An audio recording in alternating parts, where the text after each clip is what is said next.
Morning to everyone. Palapakan natin ating Panginoon. Hallelujah.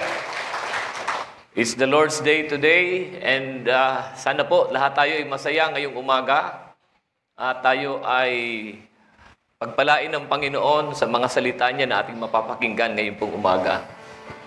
Are we now ready to receive the Word of God? Ang mga handa na ay muling pumalakpak sa ating Panginoon. But before I share, I would like to let us sing another worship song to the Lord. Let us acknowledge the Lord in our midst today. Di nagbabago, Panginoon, ang iyong pag-ibig. Come on. Music team, please help me.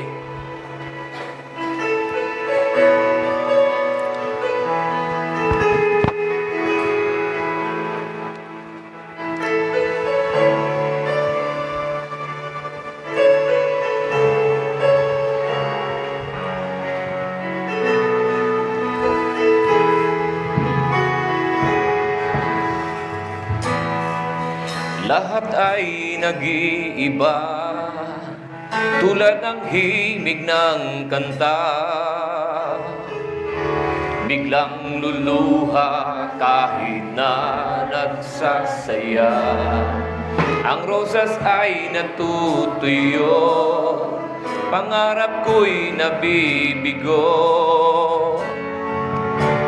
Maging lakas ng puso ko'y naglalaho.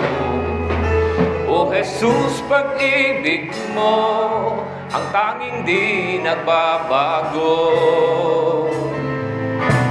Pakinggan mo ang awit ko.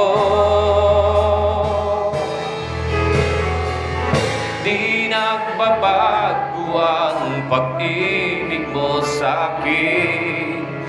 Kahit anong mangyari, ako'y mahal mo pa rin.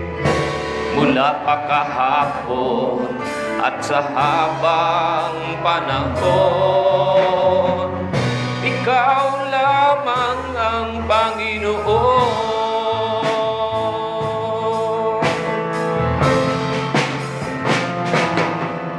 Lahat ay nag-iiba, tulad ng himig ng kanta.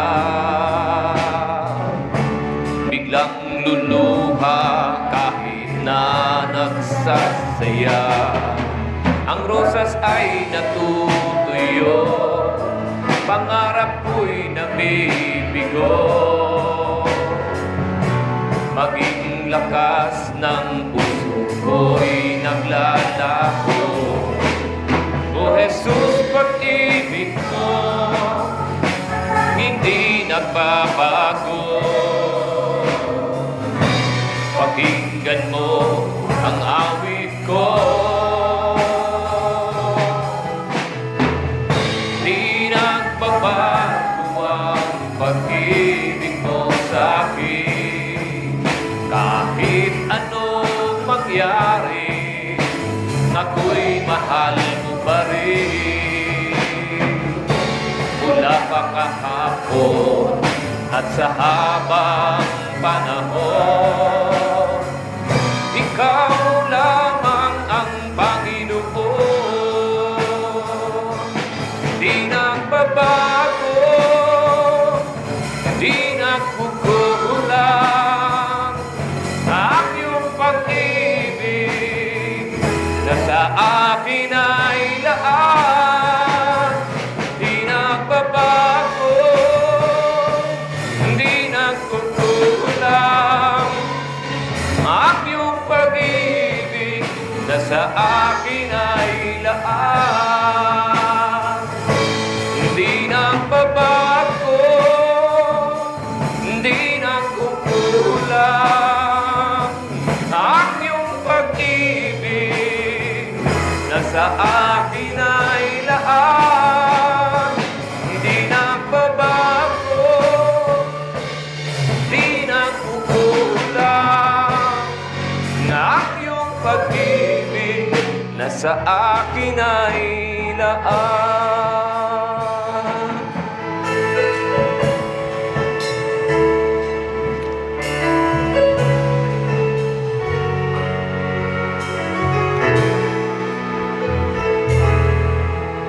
Amen.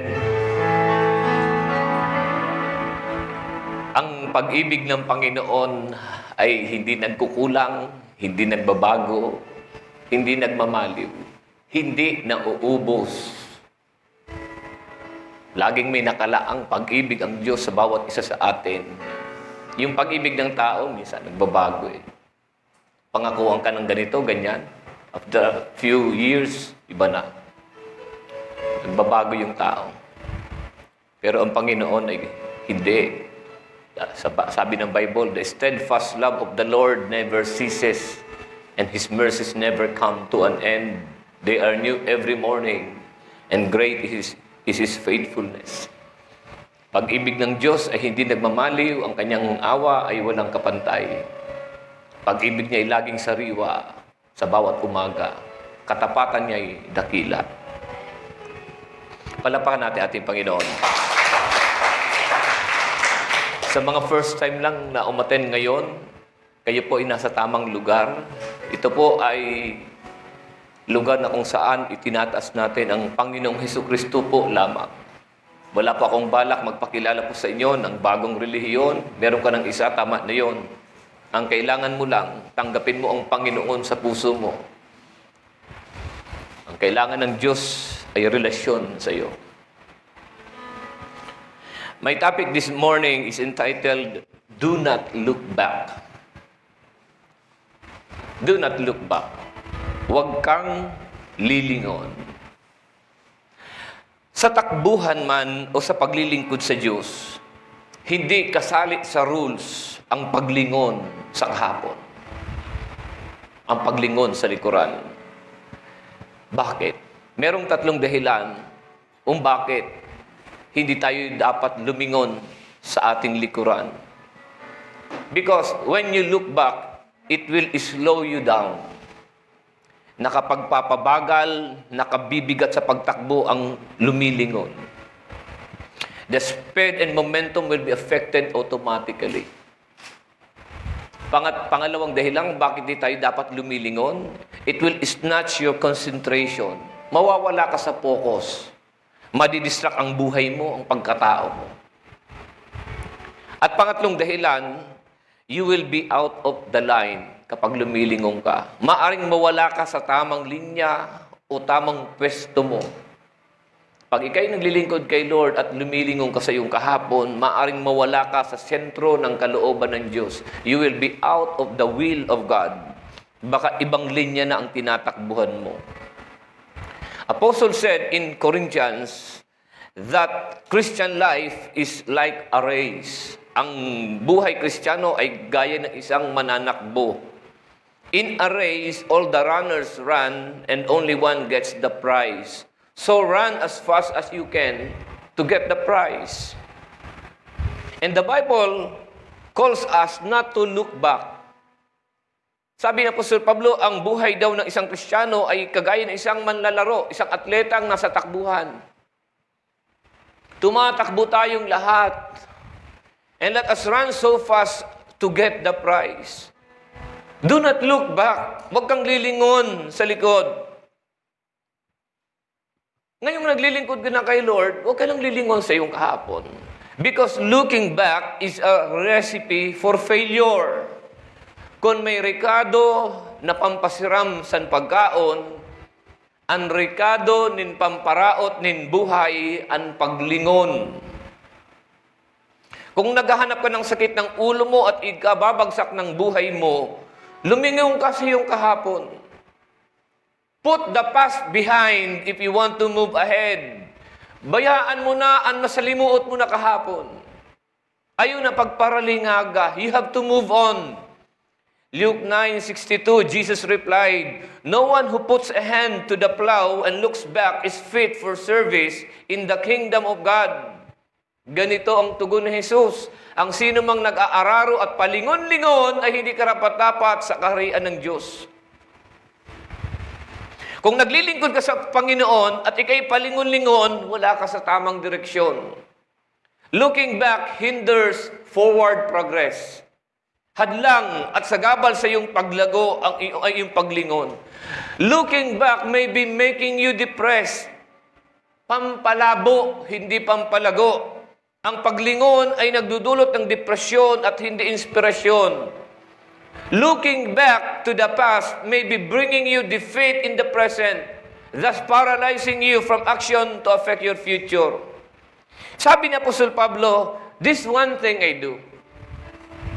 This one thing I do, I forget those things which are behind and I strain toward for what is ahead. Itong aking ginagawa, nililimot ko ang mga bagay na nakaraan at sinisikap kong makamtan ang mga bagay na nasa hinaharap. Pilipos 3:13. Kapag hindi tayo mag-move on at tayo igapos at lingon pa din ng lingon sa ating masalimuot na kahapon, ito ay magpaparalisa sa iyo at magdadala sa iyo sa pagkatalo ngayon at kabiguan bukas. What you need to see and to look at is your tomorrow. Ang dapat pinagtutuunan ng pansin ay yung mga bagay na nasa hinaharap, hindi yung mga bagay na nangyari na at tapos na. Ano ang nakikita mo sa future mo? What do you see in your future? Dapat meron kang nakikita. What do you see 5 years from now? 10 years from now, are you still serving the Lord? Are you still on fire with the Lord? What do you see after 5 years? You cannot reach the destination you cannot see. Hindi mo mararating ang destination mo na hindi mo nakikita. Dapat may nakikita ka. Maraming gagawin si Lord sa buhay ko. Yung pamilya ko magsiserve kay Lord. Yung asawa ko magkukumit kay Lord. Yung mga anak ko giginhawa ang aming buhay, sasagana ang aming buhay, dahil yun ang gagawin sa amin ng Panginoon. Dapat may nakikita ka. Because you cannot reach the destination that you cannot see. Malamang ko ang lagi mong nakikita ay ang iyong kahapon, doon ka babalik. Walang tumatakbo na nakatingin sa likuran. Lahat ng mananakbo nakatingin sa unahan, sa finish line. And if you want to finish well, set your eyes on the finish line. Sabi nga, if you cannot see your future, you will go back to your past. Kapag di mo nakikita ang future mo, babalik ka sa kahapon mo. You've got to see your future. What do you see in your future? Ikaw, anong nakikita mo na gagawin ni Lord sa bukas mo? Ang mata dapat nasa unahan, huwag sa likuran. Kung saan ka nakatingin, doon ka papunta. Ang mata dapat nasa unahan, diretso lang. Now, what are the things we should not look back? What are the things we should not look back? Ano yung mga bagay na huwag na natin lilingunin pa? First, do not look back at sins that have been forgiven.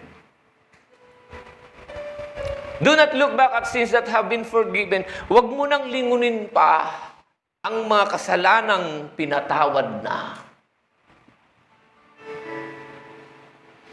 May isang babae na bago nakakilala sa Diyos ay merong pangit na kahapon. She made a confession that she literally broke the 10 Commandments. She murdered a baby through abortion. Kahit tinanggap na niya si Lord at malaki na yung pinagbago ng kanyang buhay, nagkaroon na siya ng changed life, pero hindi pa rin siya makaramdam ng assurance na siya ay talagang pinatawad na ng Diyos sa kanyang mga pagkakasala. Lagi siyang nagigilty sa kanyang mga ginawa na nagpapabigat lalo ng kanyang kalooban at feeling niya siya pa din ay madumi at di karapat-dapat na maging Kristiyano. Alam mo bang problema ng babae ito? Ang problema ng babae, siya ay laging nakalingon sa kanyang nakaraang kasalanan. She kept looking back from her past sins. When we are saved, God wants us to come to realization of our full and complete pardon in Jesus Christ. Awit 103, 1-5 and verse 12. Si Yahweh ipapurihan o aking kaluluwa, ang lahat ng sa akin magsipuri sa Kanya. Purihin mo sa tuwina ang banal na ngalan niya. Si Yahweh papurihan o aking kaluluwa at huwag mong kaliligtaan, mabubuti niyang gawa. Ang lahat kong kasalanan, siyang nagpapatawad at anumang aking sakit, ginagamot niyang lahat. Sa bingit ng kamatayan, ako ay inililigtas at pinagpapala ko sa pag-ibig niya at habag.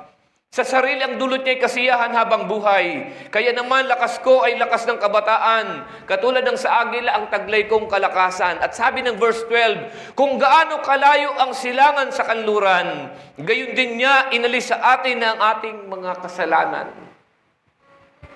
As far as the east is from the west, so far has He removed our transgressions from us. Biro mo, ang Diyos mismo hindi na inaalala yung kasalanan mo.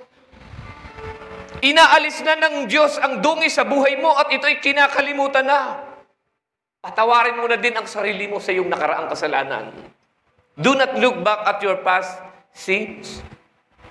Make peace with your past. Make peace with your broken pieces. Hawak na ni Lord yun eh. Forget your past that made you cry. Focus on the present that completes your smile. Ang sabi ng verse 8, the Lord is merciful and gracious. He is slow to anger and He extends His mercy. Anong attribute, anong katangian ng Panginoon? He is merciful and He is gracious. Ano bang ibig sabihin ng grace o biyaya? Grace is God giving us what we do not deserve.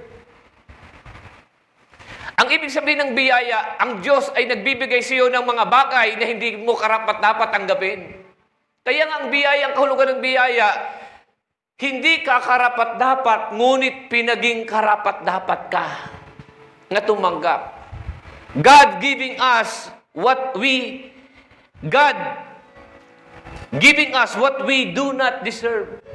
We do not deserve forgiveness. We do not deserve heaven. We do not deserve relationship. We do not deserve new life. Pero because of the grace, pinatawad ka.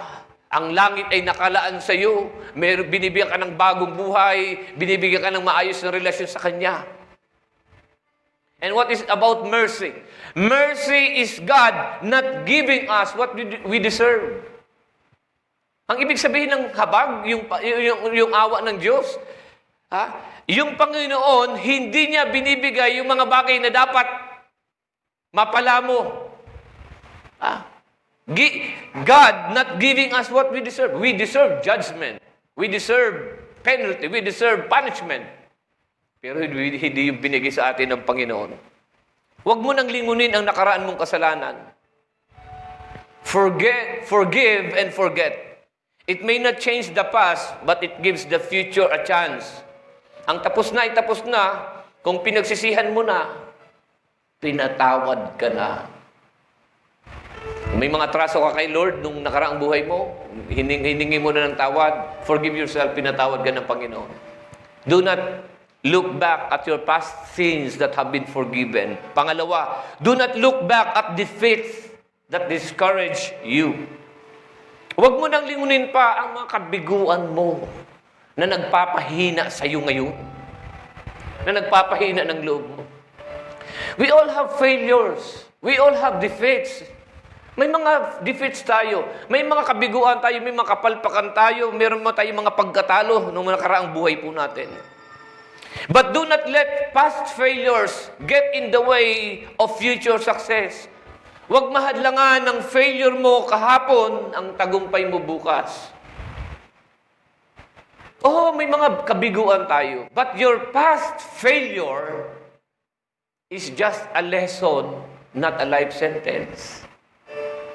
Ang kabiguan kahapon ay lesson, hindi hatol sa panghabang panahon. Just learn from them. Learn from it. Awit 37, 23, 24, ang gabay ng tao sa kanyang paglakad ay itong si Yahweh kung nais maligtas.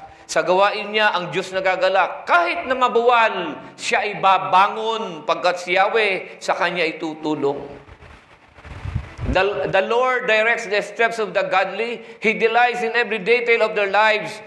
Though they stumble, they will never fall, for the Lord holds them by the hand. Pero mo sabi ng Bible, God lifts up those who fall. Kahit na mabuwal, siya ibabangon pagkat si Yahweh sa kanya itutulong. Do not allow failings to make you feel you are a failure. Hindi naman nangangahulugan na nabigo ka kahapon, ay bigo ka na habang panahon. Sabi Apostol Pablo sa Philippians 4:13, I can do all things through Christ who strengthens me. Now, have you failed the Lord? Nabigo mo ba ang Panginoon? Have you failed God? Then get off the ground and keep on keeping on. Do not stop serving God and never quit. Kahit anong mangyari, huwag kang titigil. Bumangon ka pa din at magpatuloy sa paglilingkod. The Bible says, the righteous may fall 7 times, but he rises again. 7 beses mang mabuwal ang mga matuwid, pero bumabangon pa din. Sabi mo nga sa katabi mo, bangon tayo. Never forget that God will never leave you and God will never forsake you. You can do all things through Him who strengthens you. Do not let your past dictate who you are, but let it be a lesson that strengthens the person you will become. Sabi ko nga, ang peklat ay may 2 kwento. Kwento ng sugat at kwento ng pagkatuto. Oo, nasugatan ka dahil pumalpa ka. Nasugatan ka na yung kahapon, pero at least natuto ka na ngayon. Learn from it. Your past failure is just a lesson, not a life sentence. May kausap po ba ako? Pangatlo, do not look back at the past and see it better than it was. Do not look back at the past and see it better than it was. Wag mong lilingunin ang kahapon mo na sasabihin mo mas maganda kaysa ngayon. Sabi ng Ecclesiastes 7 verse 10, Amplified Version, do not say, why were the old days better than this? For it is not from wisdom that you ask about this. Sabi ni King Solomon to, pinakamatalinong tao. Huwag mong itatanong kung bakit mabuti nung araw kaysa ngayon, pagkat yung itanong na walang kwenta, walang katuturan. Huwag mong sabihin, mas maganda ang kahapon kaysa ngayon. There is hope for your future. Sabi ng Bible, there is hope for your future. I, the Lord, have spoken. Jeremiah 31, may pag-asa sa iyong kinabukasan. What is coming is better than what is gone. What is coming is better than what is gone. Mas maganda yung parating kaysa yung kahapon. Sabi mo nga sa katabi mo, mas maganda yung parating. The past can never be better than the future because God is already there. The past can never be better than the future. Why? Because in your future, God is already there. Sabi ng kanta, because He lives, I can face tomorrow. Because He lives, all fear is gone.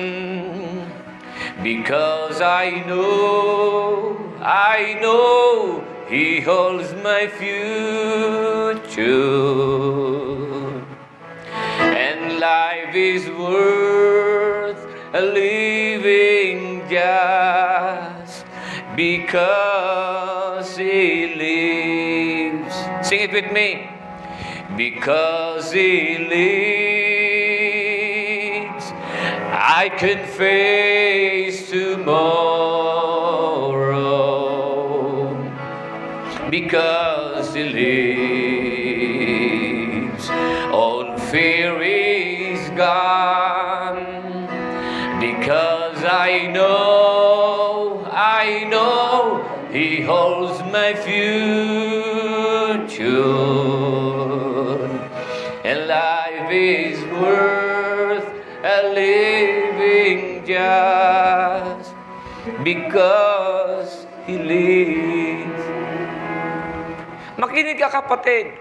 Nasa laula man ni Satanas ang kahapon mo, pero si Lord naghihintay sa future mo.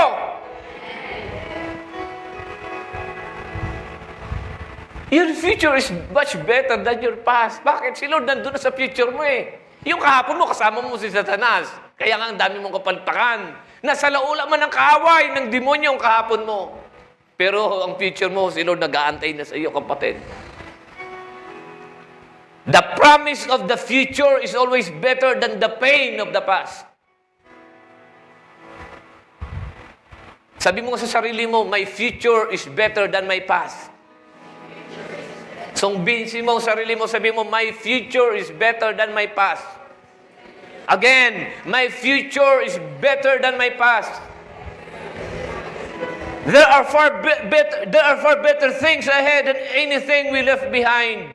Mas maganda yung parating kaysa mga bagay na iniwan.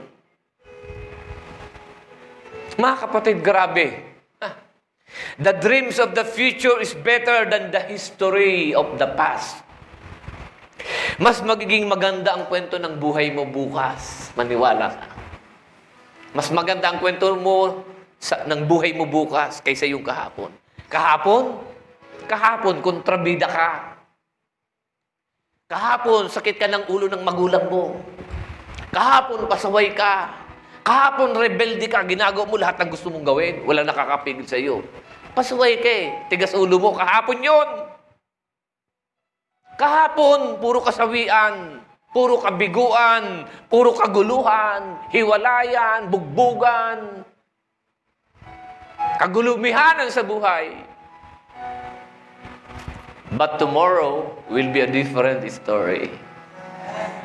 Tomorrow will be a different story. Hindi ka na kontrabida. Hindi ka na pasaway. Nandito ko na ngayon kay Lord eh, di ba? You have a bright future ahead. Amen? Sabi mo nga, my future is better than my past. Eh, ngayon pa. We are shaping our future with what we are doing at the present.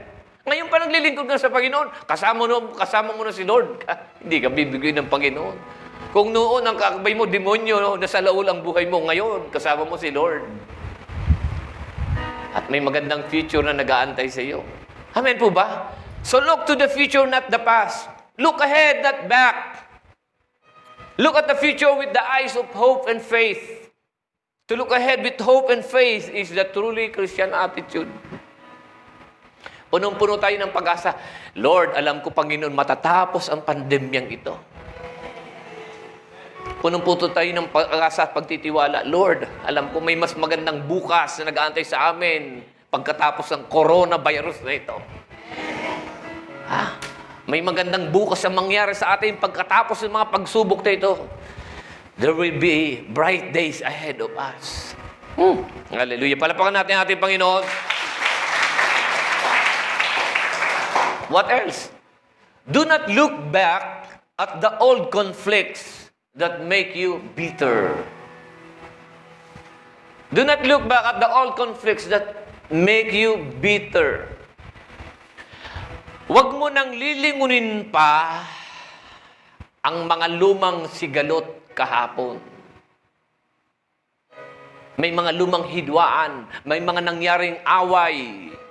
Away magkapatid, away mag-ina, magbayaw, in-laws. Nagsabunutan, nagdimandahan, nagkarapitanan, merong sigalot. Away mag-asawa, may matinding pinagdaan ng away. Do not look back at the old conflicts that make you bitter. If you rehearse old conflicts, the hurt returns again and again and again. Pag binubungkal mo pa yung mga nakalibing na nga eh, matagal na, nangyari na eh, tapos na. Let bygone be bygone. Sakit at sama ng loob lang kapag lagi mong uungkatin at babalikan yung tapos na at matagal nang nakasara. Huwag mo nang balikan pa. Kayo ngayon, pag nag-aaway kayong mag-asawa ngayon, huwag niyo nang binabalik yung nangyari nung 2 years ago, 3 years ago. Do not look back. Do not rehearse the old conflicts. Yung away niyo ngayon, huwag mo nang idamay yung nakaraan. Are you listening, church? Nag-away lang kayo dahil matabang yung kapeng itinimpla, pati yung mga nangyari nung unang panahon, binungkal nyo na. Are you listening, church? When we rehearse old conflicts, it reopens old wounds. Para mong sinusugatan uli yung peklat. Even those memories where forgiveness has taken place will become dangerous again if you keep revisiting them. Tapos na nga patawadan na nga buong katunan naman. It will become a dangerous time kapag uungkatin mo ulit yung moment ng mga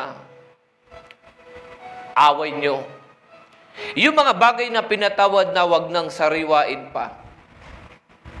You know what? The worst distance between two people is misunderstanding. That is the worst distance between two people, misunderstanding. Akala mo, ang worst distance is yung masyado kayong malayo sa isa't isa. You are 2,000 miles away from each other. Meron nga dyan magkatabi sa pagtulog, pero parang ang layo-layo ng loob ng isa't isa. Bakit? There is misunderstanding.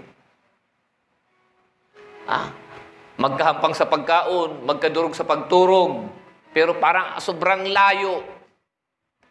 Bakit? Because there is misunderstanding. That is the worst distance between two people. To heal a wound, you need to stop touching it. To heal a wound, stop touching it. Di mo na pagpara. Kalgalon. Di mo na pagpara. Just leave it there. Kaya nga, talikuran na ninyo lahat ng kasamaan, lahat ng pandaraya, pagkukunwari, pagkainggit, paninirang puri. Gaya ng sanggol kayo manabik sa gatas na espiritual upang lumago kayo sa pananampalataya hanggang makamtan ninyo ang ganap na kaligtasan. 1 Peter 2:1 and 2. Lay aside, wherefore laying aside all malice, ill will, maliciousness, vicious character, and all guile, and hypocrisies, and envies, and all evil speaking. Mga pagsasalita ng masama, paninirang puri, backbiting. And as newborn babes, desire the sincere milk of the word that you may grow thereby. Anong sabi ng Bible? Apostle Paul says that we have to lay aside all junk. Mga basura, isang tabi ng mga basura, mga pagtutungayaw, pagsasalita ng masama, pagmumura, pakikipag-away, paninirang puri. You've got to give it up. You've got to stop. It is because it is destructive and hurtful and damaging. Tama na. Tama na ang kalilibak sa mga nangyari kahapon. Tama na ang susurmato ng malain. It is destructive, hurtful, and damaging. Hindi na pagparaong katon na nangyari kahapon. The Bible says, you pick up God's word and grow in God's grace. Do not look back at old conflicts that make you bitter. And lastly, things that we should not look back.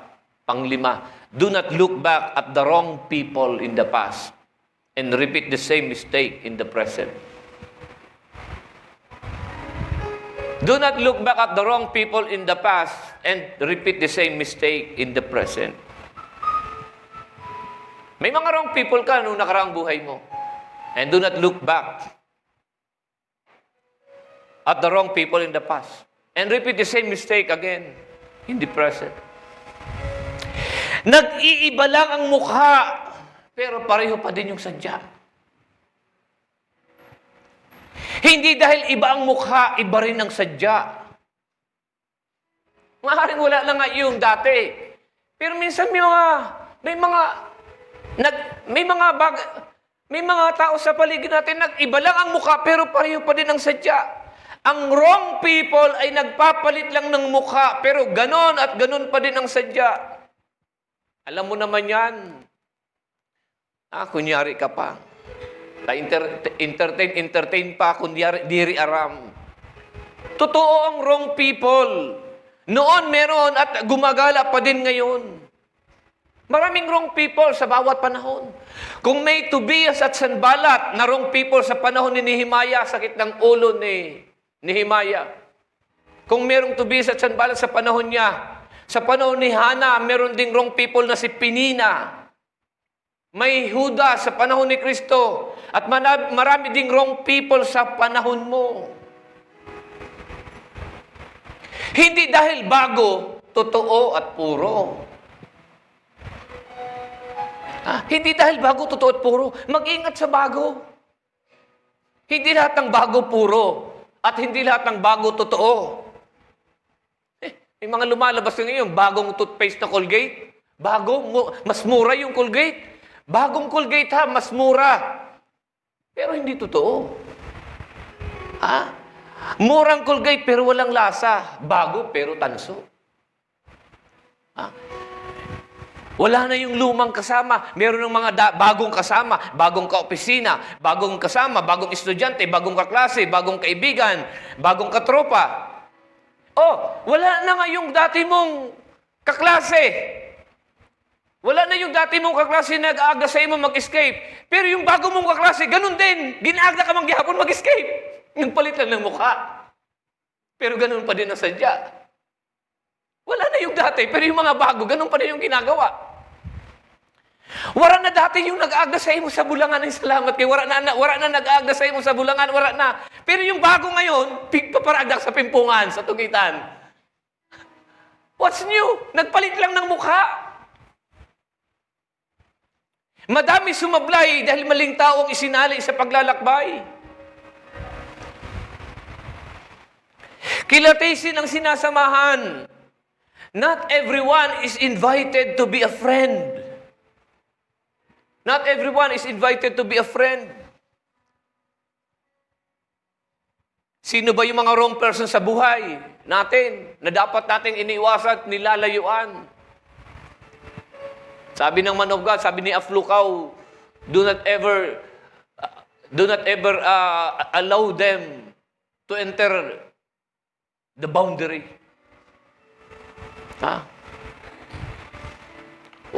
To enter your gates. Wrong people, do not allow them to enter into your messenger, into your Facebook account. Do not allow wrong people to enter into your cell phone.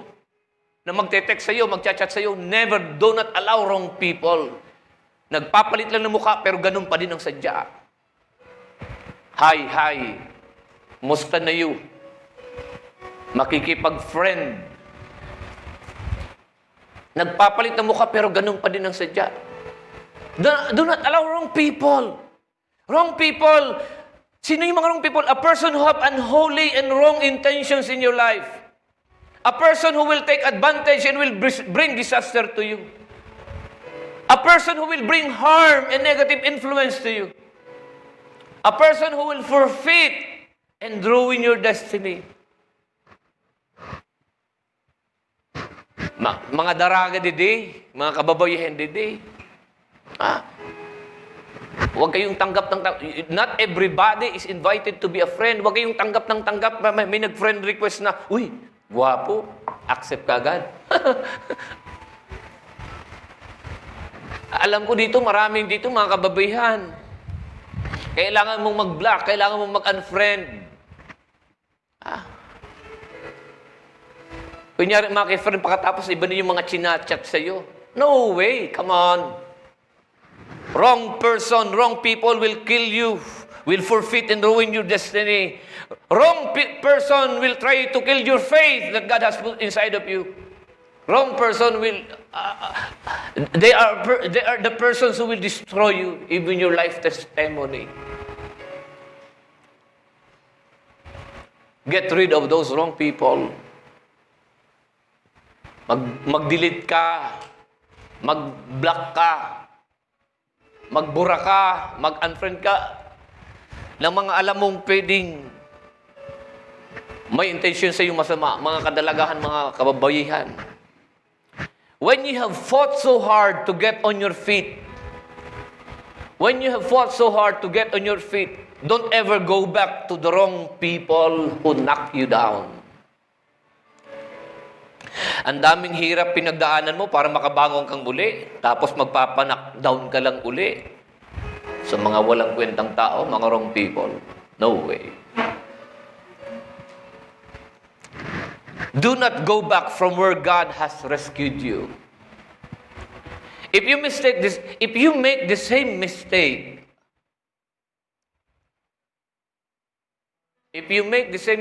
you will see your past in your future. 2 Corinthians 6:14, do not become partners with those who reject God. How can you make a partnership out of right and wrong? That is not partnership. That is war. Is light best friends with dark? Does Christ go strolling with the devil? Hindi ba dapat ngayon iba ka na? Hindi ba dapat ngayon iba na? Hindi ba dapat pinipili mo na ang sinasamahan mong mga tao? Hindi ba dapat pinipili mo na ang lugar na pinupuntahan mo? Akay niyan. You are now a child of God. Sabi dito, is light best friends with dark? Does Christ go strolling with the devil? Pwede bang pagsamahin ang tama at mali? Pwede bang pagsamahin ang liwanag at dilim? No way. Christ will not stroll with the devil. Di makiibaan si Kristo sa demonyo. Di ba dapat ganyan? Iba ka na. Dahil anak ka na ng Diyos. Pero sino ang kaiba-iba mo? Yung mga kaiba-iba mo? Mga parahubog, mga parasugan, mga libakera, man gihapon. Mga kababayan didi, mga kadaragahan didi. Sino kaiba-iba mo? Imo da daw ang kaiba-iba mo. Imo da ang hihiwagon. Imo da ang susuluton. Minsan mga kaiba mo, mga maharot, mga malandi. Sabi ng Bible, bad company corrupts good character. The way they behave will be counted to you. Magiging ganun ka din. The way they behave will be counted to you. Dapat ma-identify ka. Sino ka ba talaga? If you are a true Christian, if you are a true child of God, piliin mo ang tao na sasamahan mo. Show up your identity. Show up the right way to behave. Conduct yourself in a manner that the people will respect you. Conduct yourself in a manner that people will respect you. Naisipon ninda, iba ka na, nagbago ka na. Dati malandi ka, dati maharot ka. Pero ngayon, let the people see the way you change. That you become a new person. Meron kang bagong identity. Do you expect na igalang ka? Ikaw Kristiyano ka, kababae mong tao, kadaraga mong tao. If you want people to respect you, you respect yourself first. Sa hiwagon mo, sa babadoon mo, tingnan mo.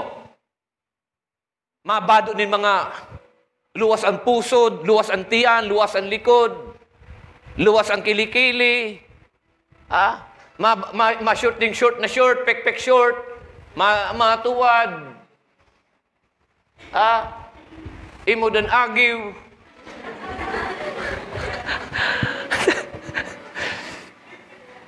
And you expect men to respect you? Are you proud? You are a Christian and you behave that way? Nagpaparapaimod ka ning lawas mo? Nagpaparapaimod ka ning legs mo? Oh, come on. If you want people to respect you, you respect yourself. Di ba dapat iba ka na? O kung mga kaiba-iba mo, mga malalandi, mga mahaharot, you will be identified with them. Gimpipili ang iibahan. Gimpipili ang gindudumanan. Gimpipili. Sa mga kababayan didi. Kamu naman ba, kung makistoryahan ka mo sa lalaki, do not allow body touch. Kamu man ng mga lalaki, di man kamu, ito na, masyado mang, you take advantage. Kunyari. Kunyari, ate, kunyari, no? Do not allow body touch. Makistoryahan ka na babae ka. Diri ka ba pwede makistoryahan na diri ka nagkakapot sa braso ng lalaki? Nakistoryahan ka, sige mong kaukaw sa braso sa lalaki, sige ano? Hindi ba pwede makipagkwentuhan ka lang, makikipag-usap ka, may distansya kayo at in a manner that you will be respected? Dapat aware ka kasi pagkatao mong nakasalalay dito, kapatid. May natututunan ba tayo dito? Baka may nagagalit na sa akin ngayon. Di ba dapat iba na?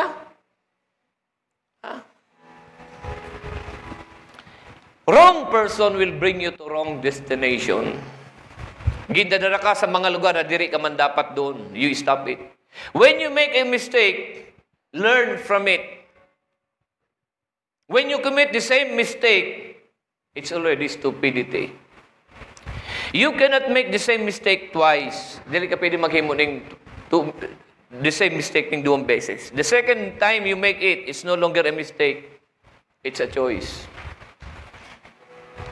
One mistake will never kill you. One mistake will never kill you. But repeating the same mistake over and over and over again will. Saro na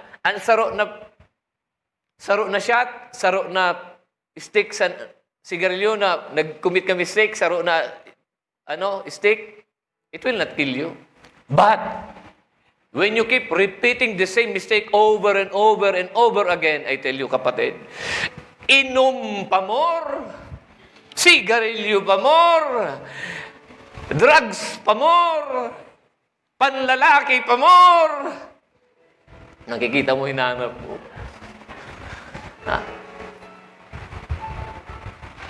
Hello? May kausap po ba ako?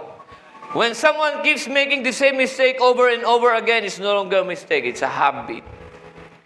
1 Corinthians 15:33, do not be misled. Bad company corrupts good character. Wrong person will bring you to wrong destination, and do not repeat the same mistake again.